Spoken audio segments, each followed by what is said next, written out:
Okay. Isang magandang araw mga kakarpentero. Ito po ay isang sala set. Sinaunang sala set, pero ito po ang kahoy po niya ay Nara.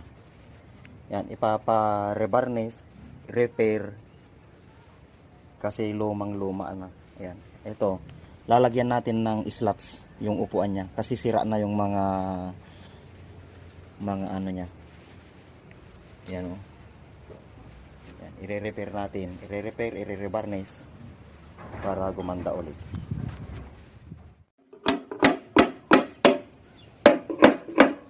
Ayan, binabaklas namin tapos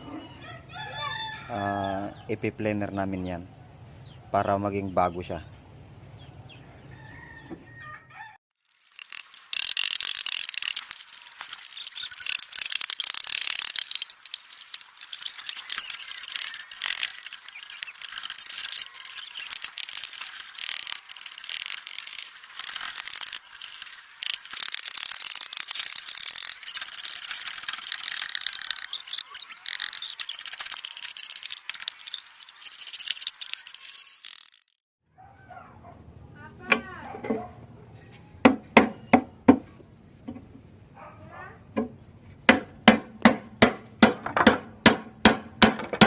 Yan, naghiwa-hiwalay na, binaklas na lahat.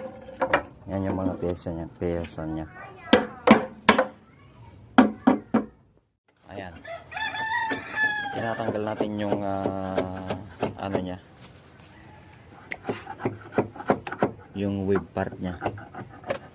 Papalitan natin ng slats na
ayan, re-assemble na namin.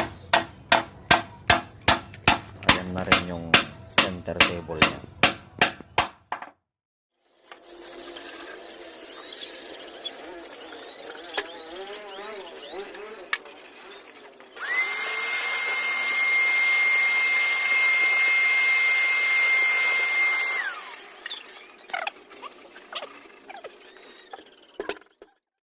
Okay, mga kakarpentero, eto na yung kinalabasan ng aming pagre-repair at pagre-rebarnish. Yan, eto yung outcome nya. Yan, pinalitan din namin yung sahig nya. Yan, linagyan namin siya ng slats. Bali ito po, ito yung pinanlagyan dati, yung mga butas-butas, yung nylon. Yan o. Yan, mga karpentero. Ito naman yung mesa niya. Yan yung ninakdown namin noon. Knockdown namin yan. Tapos plenener at saka sinander.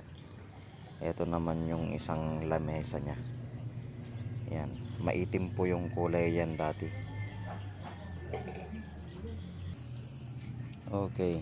Ito naman yung ano niya. Sopa niya. Yung mahaba na upuan niya. Yan mga kakarpintero. Ito yung mahaba na upuan niya. Okay.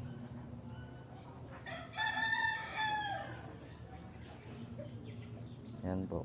Gumamit po kami ng Hudson top coat at saka yung sanding sealer.